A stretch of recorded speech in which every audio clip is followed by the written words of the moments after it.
Assalamualaikum warahmatullahi wabarakatuh.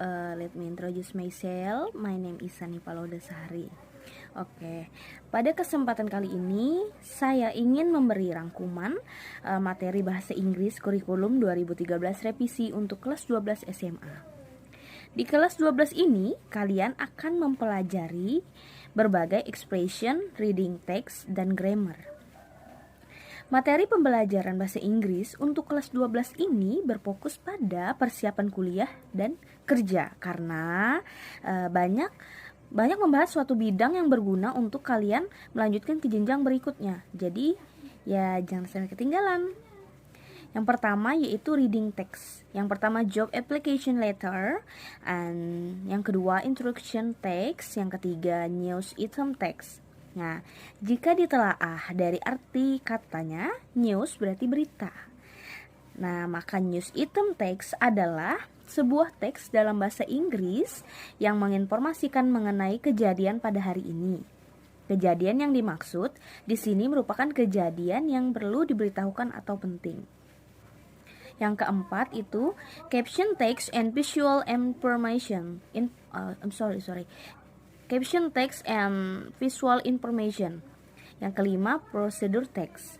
Nah, ada kalanya kita itu tidak mengetahui cara dari membuat atau melakukan hal itu.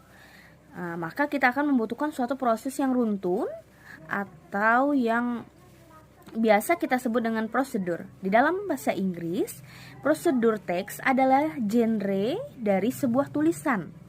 Prosedur teks itu sendiri adalah teks yang menunjukkan bagaimana cara membuat suatu cara, melakukan suatu dengan berurutan atau step by step.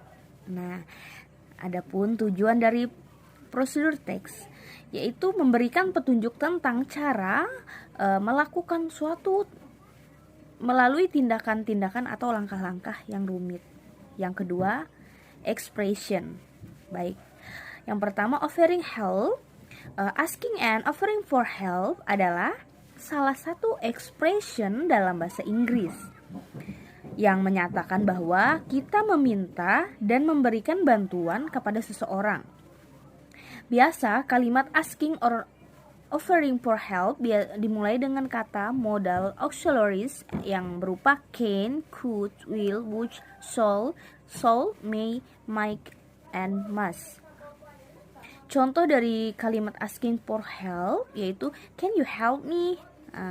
Yaitu artinya kan bisakah kamu menolongku? Nah, sedangkan yang could you please give me a hand? Bisakah kamu menolong saya? And would you like to help me? Maukah kamu menolongku? Nah, itulah dari contoh-contoh dari asking for help. Nah, yang kedua making request, dan yang ketiga expressing hope and dreams. Hope and dream adalah suatu yang kita inginkan. Selanjutnya saya ingin menjelaskan tentang grammar, yaitu adverb clause. Adverb atau bahasa Indonesia adalah kata keterangan. Adverb merupakan kata yang digunakan untuk menjelaskan bagaimana dari sebuah aktivitas terjadi atau bagaimana seseorang melakukan suatu. Singkat, si adverb ini merupakan kata yang digunakan untuk menerangkan verb adjective atau adverb lainnya. Contohnya seperti slowly, careful, often, never, high, slowly, loudly. Nah, yang kedua noun clause. Noun clause memiliki arti kata benda dalam bahasa Indonesia. Noun adalah kata yang berfungsi untuk mengenai suatu objek seperti orang, benda, binatang, tempat, dan hal-hal lainnya. Mempelajari noun sangatlah penting bagi kita agar kita benar-benar memahami bagaimana cara pembentukan kalimat dalam bahasa Inggris. Yang ketiga, reported speech. Report text adalah teks yang menunjukkan informasi tentang suatu pada umumnya pada adanya. Nah, report text ini merupakan hasil dari observation, penelitian, dan analisis sistematis. Karena menunjuknya sebuah hasil penelitian ilmiah, maka report text ini biasanya merupakan hal seputar hal-hal ilmiah di sekitar kita, misalnya fenomena alam, tata surya, planet, hewan, dan tanaman. Yang keempat, adjective clause. Adjective clause yaitu sebuah kata yang menjelaskan sifat dari sebuah benda, misalnya apakah benda itu berbentuk bulat, berbentuk kotak, besar, kecil, dingin, atau panas, dan lainnya. Yang kelima, connectivity, ya, Itu adalah sebuah kata atau frasa yang menghubungkan klausa atau kalimat. Connective bisa digunakan merupakan conjunction, but, when, because, dan bisa juga menyambungkan adverb. Contohnya however, then, therefore.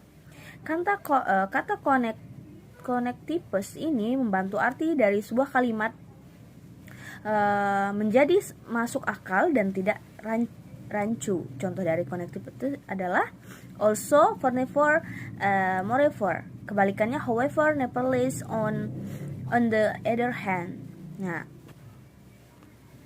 yang keenam yaitu kondisional, yang ketujuh causative verb. Nah, terima kasih sudah mendengarkan. Semoga dapat dipahami dari penjelasan saya tentang kurikulum ini. Bila ada salah kata, saya mohon maaf, and terima kasih. See you. Wassalamualaikum warahmatullahi wabarakatuh.